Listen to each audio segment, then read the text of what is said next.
คือโก้งเนี่ยเลิกงามย้ำดีแล้วเนี่ยเลิกงามย้ำดีแล้วหัวบอยู่พ่อบ้านบอยู่ลูกไส้บอยู่แต่หลานป้าหลานกับลูกหลานโอ้ยห่วยมาแล้วมันโอ้ยคัดเป็นเสยนี่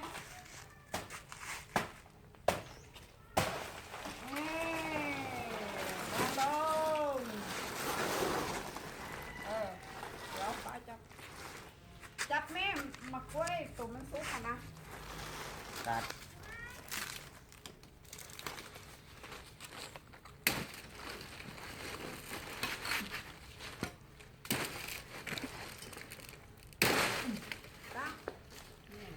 เรียบร้อยนี่เก่งบอสบันเก่งบ้างนี่เห็นบ่ให้เดินโซ่จักบ้างเด็กสูคนนี้น่าจะตัดกล้วยแค่ดูหลายโลเติบ